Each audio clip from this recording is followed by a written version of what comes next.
Catch him! Rip him apart!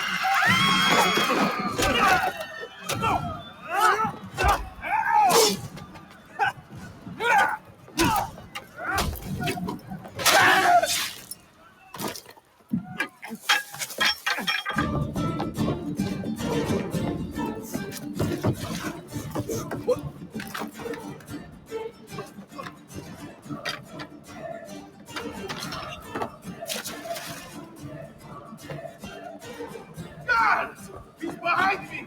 You have to stop him!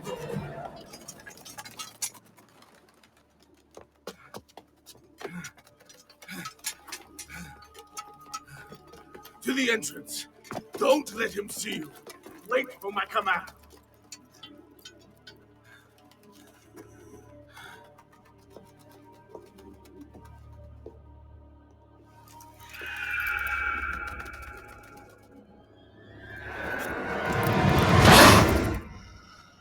Oh, bravo! What an impressive display. A pity you could not let your father live to see it. As for your mother, once I've dealt with you, I promise I'll give her my full attention.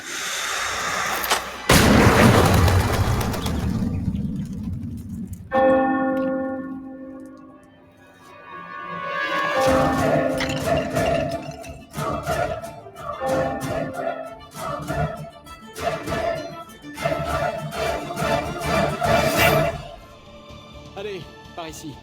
Qu'est-ce que tu fais? Tu verras.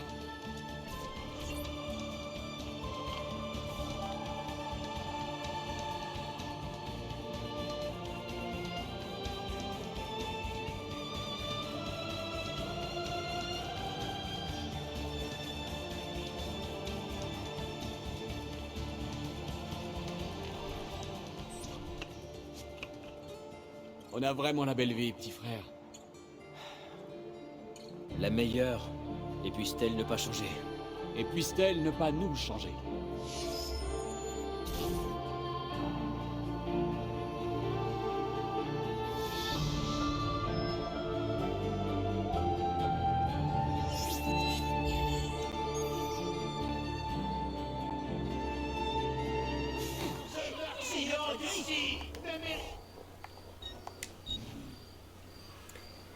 Oyoye, ici Jekyll, bienvenue, bienvenue, oui, sur cet épisode justement, mais Oyoye, ici Jekyll, ici le pavillon noir, mais loin de mer, c'était surtout ça que j'ai complètement foiré mon intro, mais c'est pas grave, excusez-moi, il est très tard, je dois parler doucement pour pas réveiller le voisinage, et en plus de ça, je vous retrouve au tailleur, pour les glyphes de San Marco.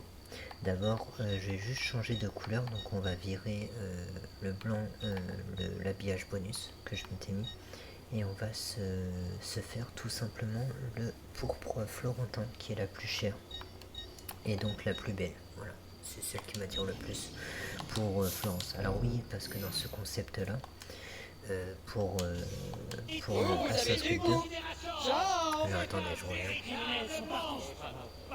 Tôt ou tard, Dieu punira les responsables. Craignez cette créature féroce et maléfique. Cet assassin. Ouais, désolé, j'avais le son qui me pulvérisait littéralement les parents après avec mon casque audio, donc c'était vraiment atroce. Et oui, donc du coup je disais en fait les tailleurs, ça variait selon les villes dans lesquelles on était. Si on était à Venise, on avait des couleurs liées à la ville de Venise. Si on était à Florence, pareil. Et vice versa pour toutes les autres villes. À part pour Monteriggioni, où ça rejoint directement la Toscane. Voilà. Donc là on va aller faire les glyphes, qui sont alors pas la banque, qui sont liés directement à l'histoire. Alors c'est l'histoire, mais l'histoire de Desmond plus ou moins, plus que l'histoire d'Ezio. Donc normalement il y en a 3 restants. Et principalement, comme je vous avais déjà dit dans une vidéo, pour repérer les glyphes, principalement c'est les bâtiments grisés comme ça, là, un peu sombres, qu'il faut repérer. C'est des monuments historiques, des monuments très importants. Donc principalement c'est cela. Donc là je sais qu'il y en a un au Mercante Vecchio, il y en a un à la Santa Maria Novella et il y en a un ici justement. Donc on va commencer par le marché. Voilà, tout simplement. Alors, pour quelques petits points sur cette petite vidéo, déjà je vous reprends sur ma partie principale, donc une partie que j'avais laissée en suspens, pour vous dire que je m'étais arrêté au coffre sur cette partie-là. J'étais en train de vous tourner une vidéo sur les coffres quand j'ai arrêté cette partie-là. J'ai été interrompu, mais ça c'est la vie, on n'y peut rien. Et donc du coup je vous reprends sur une vieille partie, mais beaucoup plus avancée. Voilà, c'était la partie là beaucoup plus avancée. Donc vous inquiétez pas si vous voyez quelques petites différences par rapport à la dernière fois. Ensuite, d'ailleurs c'est avec cette partie là qu'on va reprendre l'histoire principale. Alors excusez-moi, je me débarrasse juste de lui. Voilà. Donc voilà, c'était vraiment une vieille partie et malheureusement j'ai été interrompu et à partir de là j'ai essayé de reprendre justement parce que j'avais perdu, je crois que c'est ça l'histoire, c'est que j'avais perdu justement mon enregistrement de cette vidéo là. Et du coup j'ai dû tout refaire à partir de là et impossible de vous ressortir la suite. Voilà. Et c'est pour ça qu'il y a eu cette absence de 5 mois à peu près. Donc à partir de là, par contre les gars, ils arrivent pas, c'est chiant. À partir de là, on va aller chercher justement le glyphe qui est quelque part vers là, sur le côté. Non, pas ici. Alors il doit être là-bas. Voilà, je le vois d'ici. Voilà, il est ici. Donc c'est pour ceux qui auraient pas vu. C'est bien le Mercante Vecchio ici qui se trouve pas loin de San Giovanni. Donc voilà, donc ça c'était le plus gros point de la partie pour vous dire que là je reprenais sur ma toute première partie, donc la plus avancée de toutes, que j'avais fait pas mal de choses. Et là je vous... Voilà. S'il de pirater l'ordinateur central d'Abstergo. J'ai l'impression de savoir ce que je cherche. Comme si j'avais déjà vécu tout ça. Voilà. Donc principalement c'est des petites énigmes pour les glyphes. Pour revenir un peu sur les glyphes, c'est des petits... Ah putain, il est pas évident celui-là. Alors, quand vous connaissez les réponses, c'est évident, mais quand vous connaissez pas les réponses, alors excusez-moi, quand vous connaissez pas les réponses, c'est très compliqué. Alors, là, il fallait vraiment se référencier à ce qui bouge, en fait. Voilà, c'était vraiment le mot qui devait être interpellé. Sa bouche délivrait un baiser fatal. Il fallait pas se soucier de la phrase, mais juste du mot qui était surligné en rouge. Voilà. Donc par exemple cette image aussi elle est pas simple. Il faut bien que jeunesse trépasse. Voilà. Donc si on regardait un peu plus près, voilà, il y avait le casque où il était caché une image. Alors celui-là aussi il est pas simple. Par contre je viens de taper dans le micro, il va falloir vraiment que j'arrête avec ça. Il leur déchirait les tympans et leur crevait les yeux. Alors celle-là elle est vraiment pas simple. Il faut juste rechercher une petite... Voilà, c'est celle-là.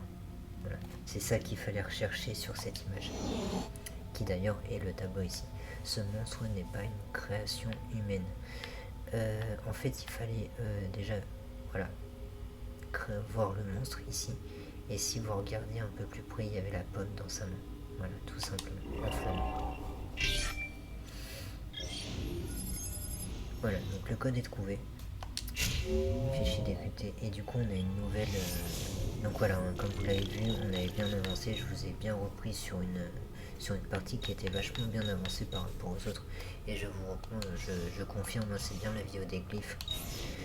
Ça sera les 3 de Santa Maria Novella, justement. Parce qu'il n'y en a que 3, après on aura fini les glyphes de Florence. Il n'y en a pas dans le 4e quartier, voilà, c'est ça que j'avais, faut pas que j'oublie de vous dire aussi. Dans le 4e quartier qui se trouve au sud de Florence, donc ici, hein, qui est lié au DLC, hein, bien entendu, et ben il n'y a pas de glyphes, il n'y a pas de... des coffres, je suis pas sûr, je me rappelle pas, j'ai pas le souvenir de coffre, même s'il faudra aller voir. Je suis pas sûr qu'il y a... Comme c'est le DLC en fait, le 100% vous n'avez pas besoin du DLC pour le terminer en fait. Voilà, je sais que sur certains... comme Unity par exemple, où il faut le multijoueur pour finir le jeu à 100%, et bah là, le DLC ne faisait pas partie du 100% en fait de la carrière principale. Alors désolé pour cette coupure, j'ai juste eu mon retour, le retour du son justement du casque du jeu justement qui s'était coupé. Ouais, je suis en train de vérifier, de voir s'il n'est pas en train de recouper. Non, c'est juste que là, bon, c'est la musique qui devient faible. Mais non, il y avait le retour du casque qui s'était juste coupé par rapport au son du jeu. Donc faut pas s'inquiéter, j'ai juste eu un petit problème technique. Donc vous aurez eu le droit à une coupure, hein, mais voilà. Donc là on va aller à la Santa Maria Novella. Attendez, que je vous raconte pas de bêtises pour les glyphes. Alors pour savoir quel glyphe il vous manque, il suffisait seulement d'aller dans la base de données. Et non, en fait il y en a qu'un. Oui, ok, d'accord, il n'y en a qu'un. Donc c'est San Lorenzo. Donc c'est même pas ça. C'est même pas la Santa Maria Novella. Il me semblait bien que la Santa Maria Novella n'en avait pas. C'est ici qu'il faut aller. Voilà. Donc il n'y en a que 2. Donc ça sera très court, hein. C'est vraiment une toute petite vidéo que je vous fais là. Mais comme je vous ai promis de faire les annexes, voilà, je vous fais de l'annexe. Je vous fais vraiment échantillon par échantillon. Comme ça au moins pour ceux qui recherchent le 100% du jeu, ils pourront se servir de mes playlists pour s'y retrouver un peu plus facilement. Au lieu de fouiller sur les vidéos à avancer en avance rapide pour retrouver le passage, là vous aurez des petites vidéos bien sympathiques pour chaque type d'annexe. Alors après il y a des annexes que je regroupais, il y a des annexes que je regroupais assez facilement parce que bon, j'estimerais que ça sera ensemble en fait voilà, par exemple je vais pas regrouper les trésors avec les glyphes si vous voyez ce que je veux dire. Par contre les tombeaux je pourrais facilement les regrouper avec les repères du DLC. Voilà, c'est ce que j'essaye de dire en fait, tout simplement. Parce que pour moi j'estime que c'est lié, voilà. Mais si les annexes ne se relient pas entre eux, je vous fais une vidéo différente. C'est vrai que c'est un peu embêtant parce que du coup ça vous réduit sur la durée. Mais en même temps, voilà, on peut s'y retrouver assez facilement. Alors attendez, je vais essayer de le choper. Pour qui est-ce qu'il se prend? Parce que les yeux, je sais pas ce qu'il a fait, il a bugué. Voilà. Pitié, ne me tuez pas. Prenez mon sac. Je veux juste ton sac, t'as tout compris. Je veux pas te tuer, je veux juste ton sac. Voilà. Donc, excusez-moi, je suis parti du mauvais côté, ça c'est ma vie. On me demande d'aller au nord, jouer au sud. N'oublie pas. D'abord, Slughorn mange tôt en général. Il va se promener, et ensuite il retourne à son bureau. Bien. Alors je m'en vais chez Hagrid. C'est là-bas qu'il faut aller. Oui, d'ailleurs, on était passé devant durant le Let's Play 7. Si je me trompe pas de chiffrement. Mais oui, il me semble que c'était le Let's Play 7. Et on était passé devant, c'est même une forme de singe. Pour ceux, alors désolé pour ceux qui n'auraient pas vu justement la vidéo. Je viens de spoiler. Mais c'est pas grave. Parce que justement après, la plupart des symboles qu'on va voir des glyphes se ressemblent. Et en plus, c'est des symboles qu'on peut facilement retrouver dans les sagas les plus récentes. Donc par exemple l'œil d'Origins. Voilà.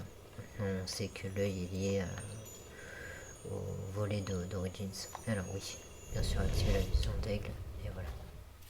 Vous voyez ce qui se passe? Pas encore. Bientôt, vous comprendrez.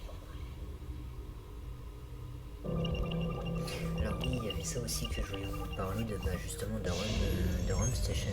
Alors oui, récemment vous n'avez pas eu d'autres vidéos, tout simplement parce que j'ai eu des petits problèmes techniques, et vraiment des petits, ma manette pour commencer qui voulait plus se connecter, mais parce qu'elle avait un manque de batterie si vous voulez. Donc mes piles étaient usées et j'avais pas d'autres piles en réserve, donc du coup je pouvais plus me servir de ma manette. Autre problème technique que j'ai rencontré, c'est mon Bluetooth enfin ma manette quand elle est connectée à mon PC, elle a tendance à se déconnecter d'elle-même, donc ça a été très laborieux pour essayer de résoudre tous ces petits problèmes, et c'est pour ça que j'ai pris du retard un peu sur la suite de la reprise des vidéos. Mais en plus de ça, pour vous dire que là je suis en train de tester en même temps à côté différents jeux sur Home Station. Et récemment je me suis remis à jouer à numéro 13 sur la Gamecube justement.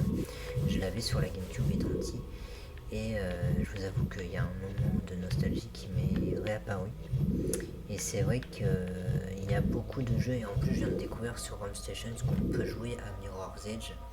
Donc il y a pas mal de petits jeux que je vais essayer de retrouver et de voir si je pourrais les présenter pour la chaîne, tout en réglant les petits problèmes techniques que j'aurais à faire à côté.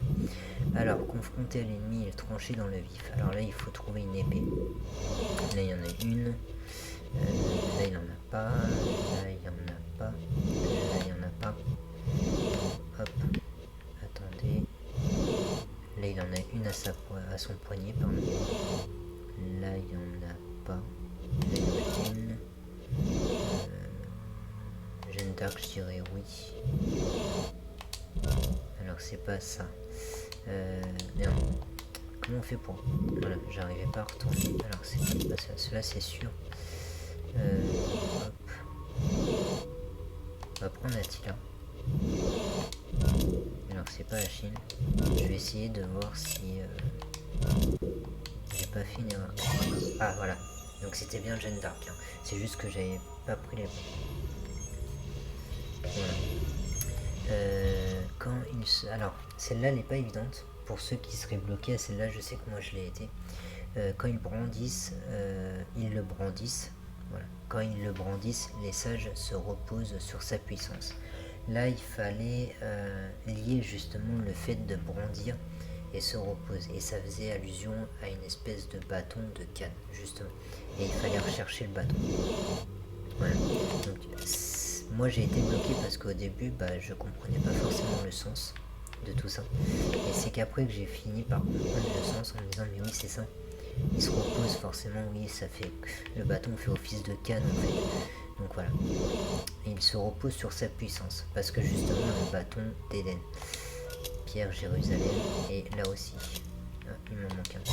Ah voilà, c'était lui. Donc le fameux bâton d'Éden qui se lie facilement à la pomme. Qui peut se combiner. Et ça, on en apprendra un peu plus au fil de l'histoire.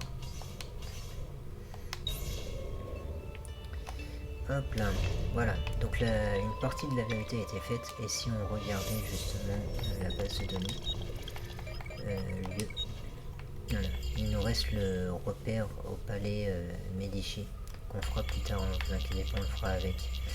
Il y a un tombeau des assassins qu'on fera aussi avec, malheureusement il n'y en a qu'un ici, donc ça sera très court. J'en profiterai peut-être pour vous lire la base de données à côté. Après, je pense que Florence, je vous avais lu pas mal de choses. Il y avait pas mal de choses que je vous avais lues. Le Mercato Vecchio, je vous l'avais lu. Il y avait pas mal de choses que je vous avais lues de Florence. Et alors les deux entrées manquantes là, je pense que c'est lié au dernier quartier en fait de Florence, le quatrième, qui se trouve tout au sud. D'ailleurs on le voit sur la map là, tout au sud de Florence, il y a un autre quartier et ça doit faire partie de ce quartier là justement. Donc voilà, donc ça sera tout, je vais vous dire oui.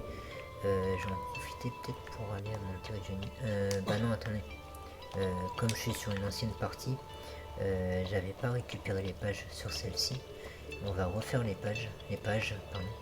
Mais alors désolé pour ceux qui l'ont déjà vu, hein, je sais ça va être un petit peu embêtant.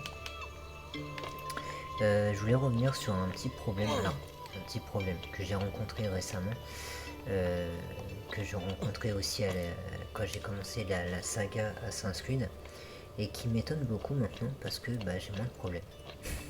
Voilà, juste j'ai plus de problèmes, j'ai les freezes, tout ça, alors j'en ai de temps en temps, hein, mais j'en ai plus du tout. Alors je sais pas si c'était lié à mon PC ou au fait que j'enregistrais par-dessus, mais j'ai plus de problème de freeze ou de bug de son. Le jeu se tourne pas très bien en fait, il se tourne très bien. Donc je sais pas si c'est une période, si ça va revenir par la suite, ou si c'était vraiment lié bah, à mon enregistrement tout simplement. Donc encore une fois, bah je sais pas. Voilà, encore un problème qui s'est résolu sans que j'en comprenne le sens. Mais tant mieux, hein. D'un côté tant mieux, comme ça on va pouvoir charbonner les vidéos. C'est peut-être un signe du destin aussi, disant qu'il est temps de charbonner les vidéos. On s'est suffisamment reposé. Et moi ça m'arrangerait beaucoup parce que comme ça je pourrais continuer ma saga préférée, qui est Assassin's Creed. Bien sûr je vous proposerai d'autres jeux par la suite, en temps et en heure voulu. Hein. Bien sûr je vous signalerai avec une petite vidéo bande-annonce ou je sais pas, j'essaierai de vous avertir peut-être entre deux épisodes le lancement d'un nouveau jeu. Je sais pas trop, on verra comment je m'organiserai pour ça. Mais ce qui est sûr, c'est que je prévois justement de vous faire d'autres jeux qu'Assassin's Creed. Hein. Je ne suis pas qu'Assassin's Creed. Et je ne joue pas qu'à ça encore heureusement. Mais c'est vrai que c'est une saga que j'aime beaucoup. Principalement, il y aura du Assassin's Creed sur ma chaîne. Et c'est principalement la saga que je ferai tourner. À côté, il y aura peut-être du Yu-Gi-Oh aussi que j'aime beaucoup. Donc je vous ai dit, ma chaîne gaming, c'est vraiment multi-gaming, rétro gaming, mais c'est surtout des jeux qui m'ont soit marqué, soit bercé, voilà. Enfin bref. Retour chez Leonardo. Leonardo, Ezio, content de te voir. Que puis-je faire pour toi? ah, tu en as trouvé une autre. Très intéressant. Si on intervertit ces mots, qu'on déplace cette ligne à gauche, voilà, c'est déchiffré. Et alors oui, normalement je vous fais séquence par séquence, mais il se peut que des manches soient coupées au milieu d'une séquence parce qu'il y a de nouvelles choses qui sont apparues, des annexes du jeu qui ont fait apparition, comme le tombeau des assassins, comme vous avez pu le voir.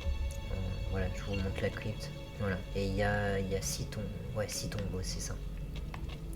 Et les sceaux forment des clés en fait pour débloquer la porte qui nous empêche d'obtenir l'armure d'Altair justement. Mais pas l'armure, la bure qu'il avait, hein. C'est une armure plus rigide, plus souple. Donc oui, les pages du codex à déposer. Et donc je le répète, hein, tout ça rapporte de la valeur à la ville. Alors, si on activait la vision D, on va pouvoir remettre... Non, je veux pas aller. D'ailleurs ça, je vous le dirai oui, faut que je... oui, j'avais oublié, faut que je pense à vous le dire. Les pages qu'on a eues. Alors déjà, si j'arrivais à... voilà. Alors on a eu la première, je crois. La première, je vous l'avais eu, celle-là.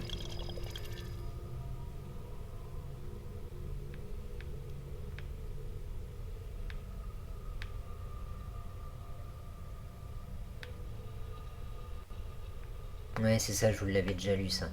Ça, je vous l'avais déjà lu, celle-là. Alors, attendez, c'est juste que je remets dans l'ordre tout ça. Il y a celle-là. Non, mais je fais A à chaque fois. Ah, la page 6, je vous l'ai pas lu. Parce qu'il me semblait qu'il y avait qu'un paragraphe. Enfin, un paragraphe, je me suis compris. Alors ça, j'ai toujours eu un peu de mal. Mais c'est comme ça que ça va, ça. Ouais, donc ça va comme ça. Attendez, non. Si. Ah, ça va comme ça, voilà. J'avais bien que c'était pas normal. Ça va... pas normalement. Alors là, déjà, c'est pas bon. Ouais, déjà, là, c'est un peu mieux. Et bah ça va comme ça, justement. Ou comme ça. Non, comme ça. Voilà. C'est un peu mieux comme ça. Celle-là, ça va comme ça. Si je me trompe pas, ouais. Ça c'est bon, ça c'est bon. Ça, alors attendez, parce que c'est pas, ça se dirige pas comme je le voudrais. Ça va comme ça. Et ça va, bah ça va comme ça normalement. Voilà. Ça c'était bon. Ça c'était comme ça. Et ça c'était comme ça. Voilà. Et il en reste encore. Alors, celle-là je vous l'avais lu. La page 1 je vous l'avais lu. La page 2. Ah bah voilà, la page 2. Donc c'est. Il y avait le repère des assassins. Et je crois qu'il y a le dôme de. On dirait le dôme de Jérusalem là-bas. Avec la croisade justement, il est sarrasin. Non, c'est pas ça que je vais faire. Là il y avait. Oui, la lame secrète, ça on avait vu. La page 6. Donc là il va y avoir de la lecture. Robert de Sablé est peut-être mort, mais sa confrérie a survécu. Plus discrète en apparence, je crains toutefois qu'elle ne représente toujours une menace. Autrefois, ses membres déambulaient fièrement dans les rues, ce qui en faisait des cibles faciles. Mais aujourd'hui, ils agissent dans l'ombre, et il devient de plus en plus difficile de les traquer. Quel complot pernicieux forment-ils dans le plus grand secret? Notre tâche s'en trouve durant plus ardue. Déjà les rumeurs d'une expédition à Chypre se précisent. Je dois en savoir plus.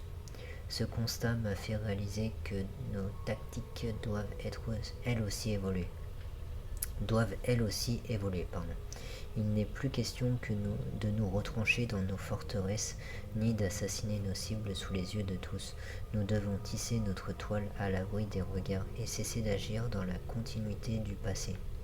Si j'attends de nos frères qu'ils renoncent à leur rituel, en revanche, je ne leur demande pas de renoncer à notre credo. C'est lui qui a fait de nous des assassins. Pas le doigt qu'on nous sectionne, pas les vaines promesses d'une vie meilleure après la mort, ni même l'interdiction d'utiliser du poison. Nous agissons dans l'intérêt du peuple pas pour préserver nos coutumes si la prudence est de mise. Nous nous montrerons discrets. S'il nous faut recourir à quelque poison, nous n'hésiterons plus. Si nous pouvons utiliser notre lame secrète sans qu'il soit besoin de nous sectionner le doigt, alors soit. Nous ne manipulerons plus nos disciples par le mensonge et la ruse. Nous nous exprimons clairement et honnêtement. Ce sera en quelque sorte notre renaissance. Voilà. Donc vous voyez que là il y a vraiment Altaïr qui a été résolu à reprendre le fardeau d'Al-Mualim et en faire une meilleure confrérie. Il suffit de répéter une phrase assez souvent et assez fort pour qu'elle devienne une vérité. Ça c'est vrai. Du moins si elle survit à ses détracteurs.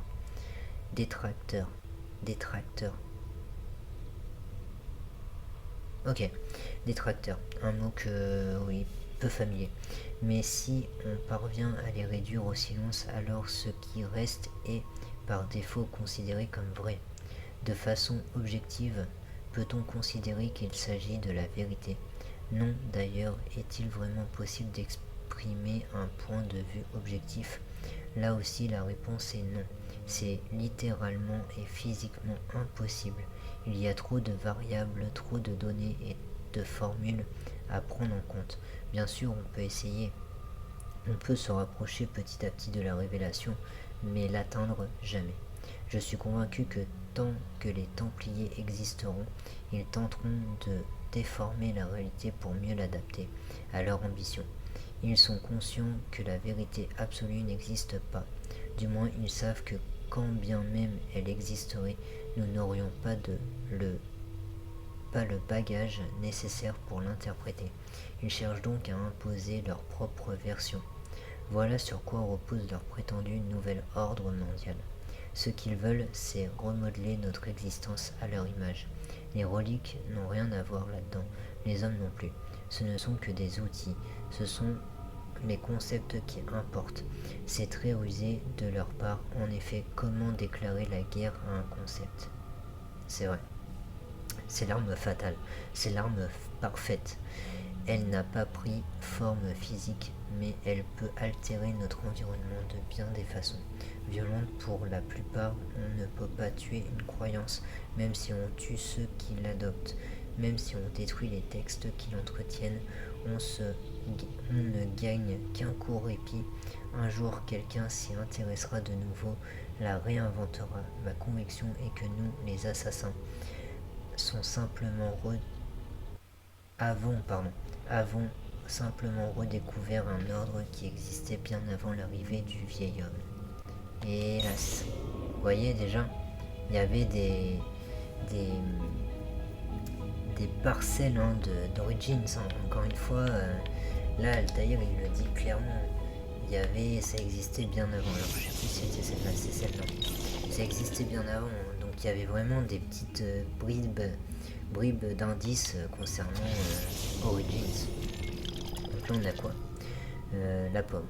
On a la pomme qui contrôle justement l'esprit des gens.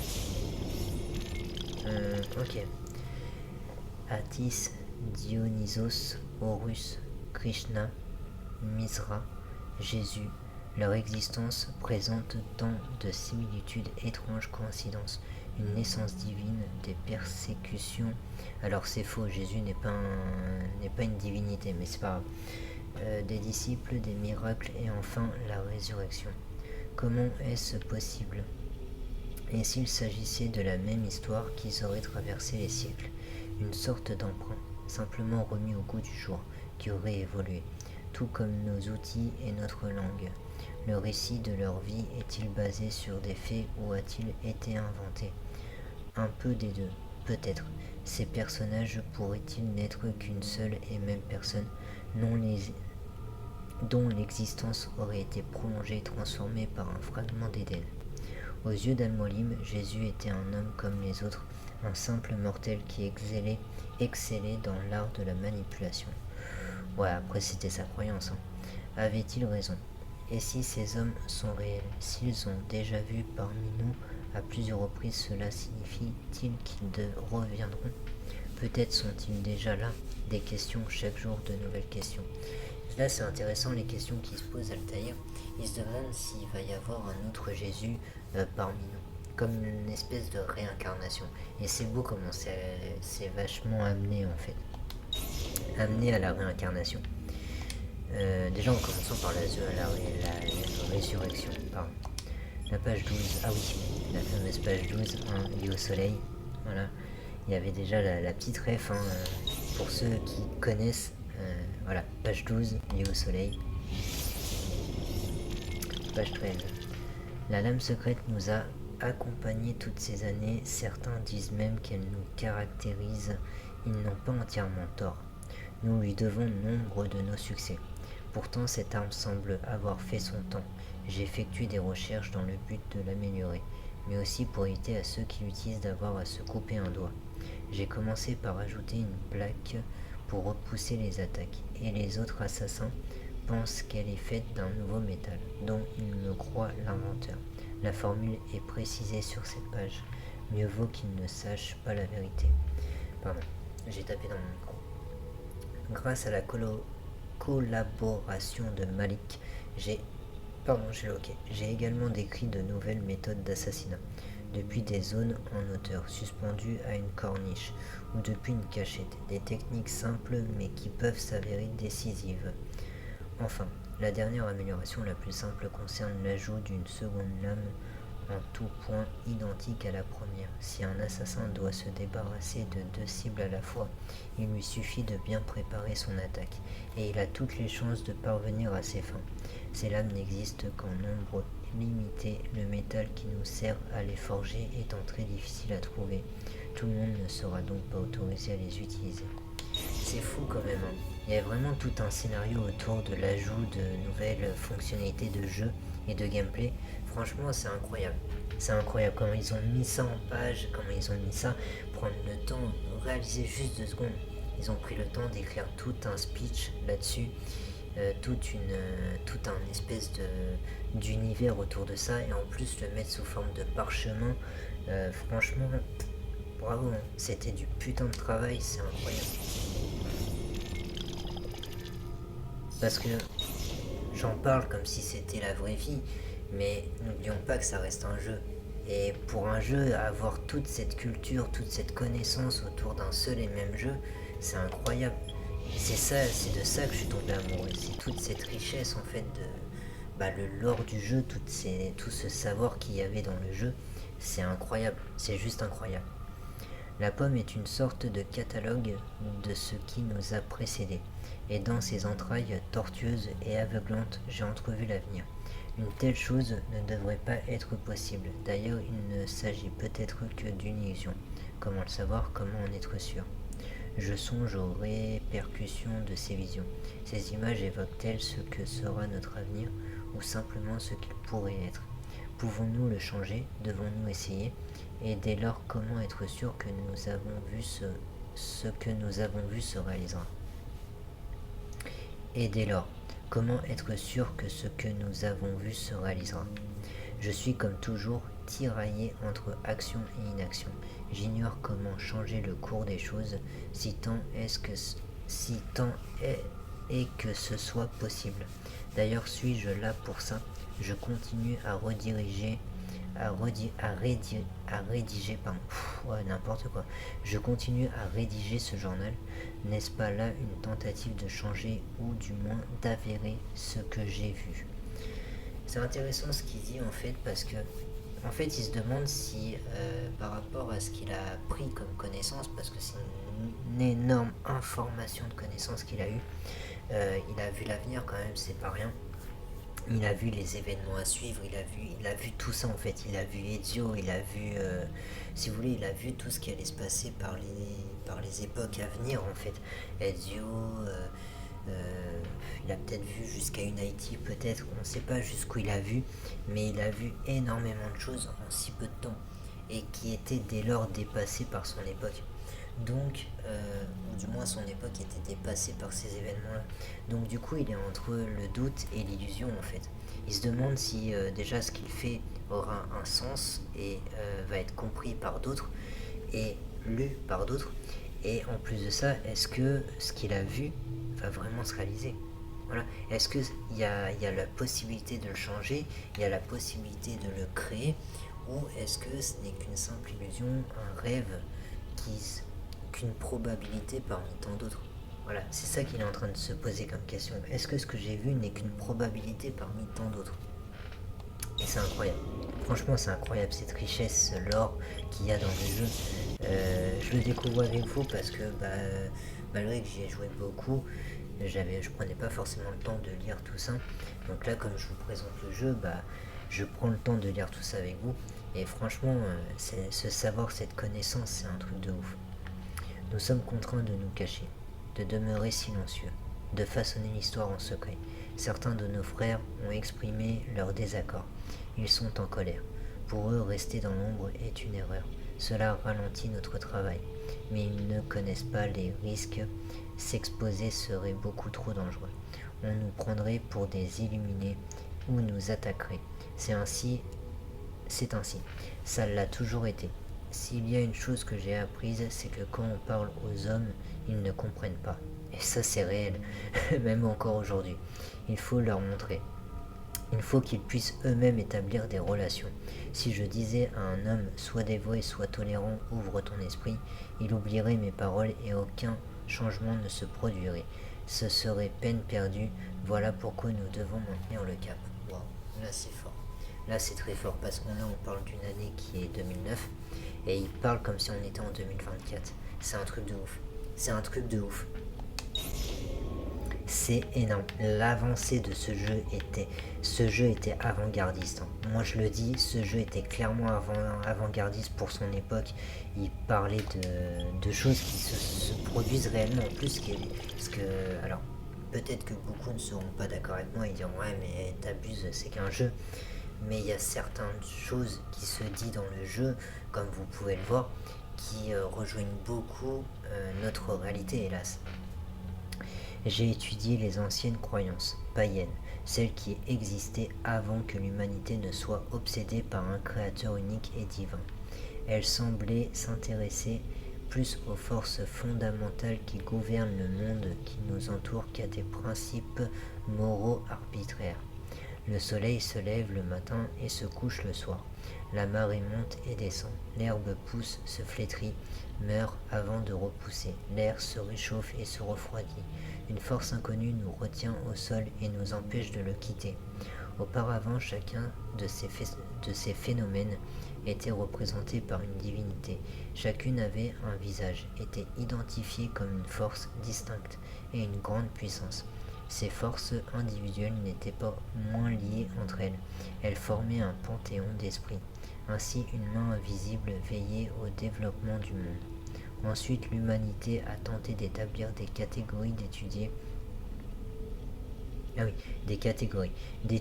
d'expliquer et de comprendre des mécanismes, certes de façon imparfaite.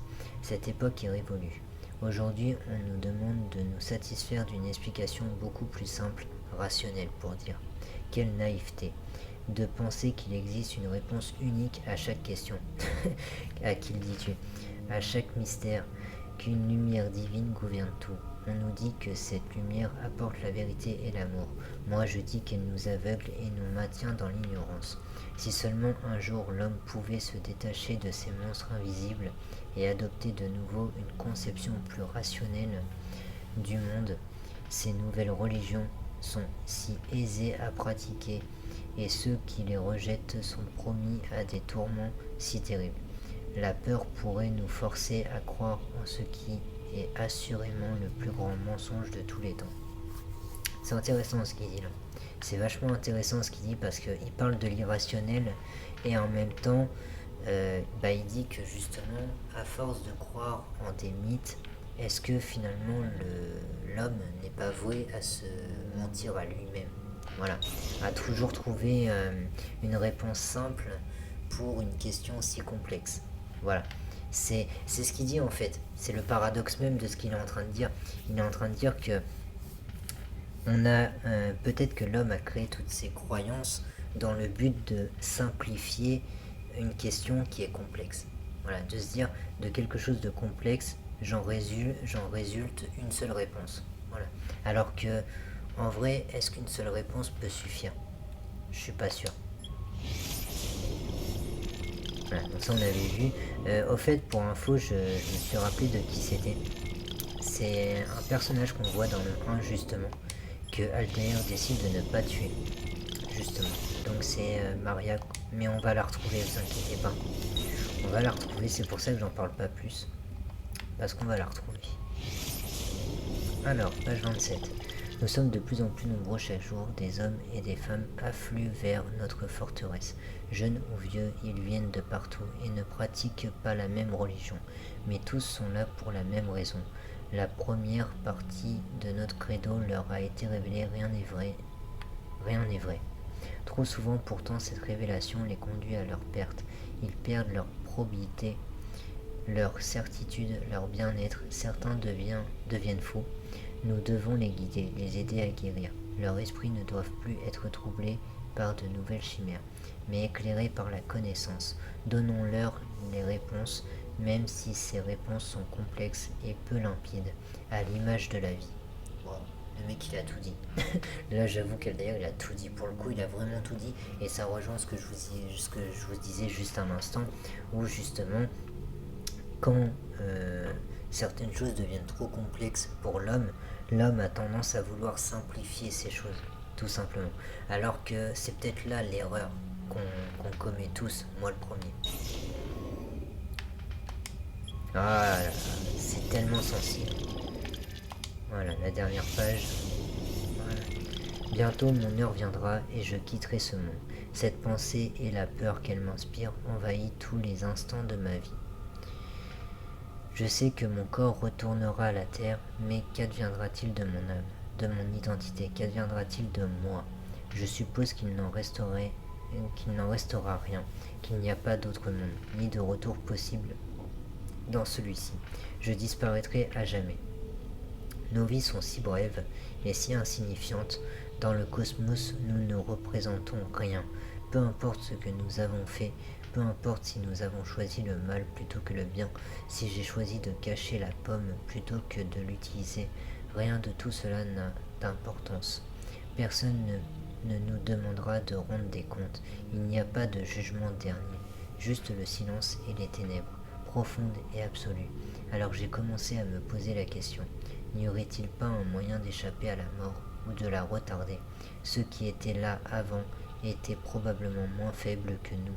J'ai juré d'en finir avec cette relique, j'ai juré de ne pas poser mes yeux sur son cœur. Pourtant maintenant que je sais que ma fin est proche, je me dis qu'il n'y a pas de mal à la contempler une dernière fois.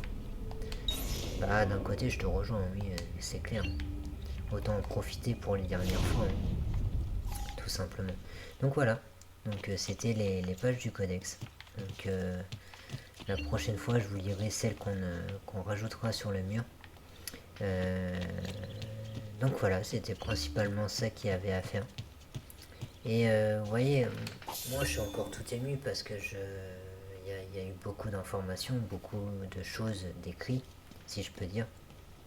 Et c'est incroyable de voir que il y a tout un univers autour d'un seul et même jeu, quoi. Il y a vraiment toute une histoire, en fait, même l'histoire contient une histoire, en fait. Et c'est ça qui est beau, en fait, dans cette saga, c'est que l'histoire de base, si vous jouez un seul volet, vous jouez qu'une partie de l'histoire, en fait. Pas l'histoire entière, en fait. C'est pour ça que, principalement, je vous recommande, justement, pour ceux qui ne connaîtraient pas la saga et qui se lanceraient sur la saga, commencez dès le premier, hein. Vraiment dès le premier, commencez dès les bases. Prenez le temps de voir tout ce qui se dit et tout ce qui se fait dans le jeu pour mieux comprendre l'univers d'Assassin's Creed. Parce que c'est pas simplement un jeu où tu sautes sur des toits et tu tues des gens, tu vois. Comme on dit certaines personnes, ouais, Assassin's Creed 2 c'est un GTA-like. Je vois pas en quoi c'est un GTA-like, mais c'est pas grave. Voilà. Mais c'est parce qu'il y a un réel univers derrière tout ça. Et c'est de ça que je suis tombé réellement amoureux du jeu. Nous, c'est pas un simple jeu d'aventure, c'est vraiment, il y a tout un univers derrière et toute une connaissance et un savoir énorme en fait. Donc, Oyoye, c'était Jekyll et c'est le pavillon noir millénaire. On se retrouve dans un prochain épisode qui va sûrement être le tombeau des assassins. Au passage, s'il y a... Ouais, je verrai pour la base de données parce que comme on a fait pas mal de choses, il y a la Toscane, mais la Toscane, on va y retourner. Donc Florence, je crois que je vous ai tout lu sur Florence. Donc je pense que la base de données, on va pouvoir laisser ça de côté. Il y a les personnages, c'est vrai. Il y a les personnages évoqués, il n'y a pas que les lieux. Mais aussi les personnages, il y a encore plein de documents à lire. Je vous les lirai justement dans l'épisode avec le tombeau des assassins. Parce que principalement, ce sera une vidéo vraiment très courte parce qu'il n'y en a qu'un. Ça va prendre 20 minutes à peu près. Donc pour rajouter du temps comme je l'ai fait là, je vous lirai la base de données. Et voilà, donc Oyoye, c'était Jackie, ici le paillon noir. N'oubliez pas de commenter, de liker, de partager si la vidéo vous a plu.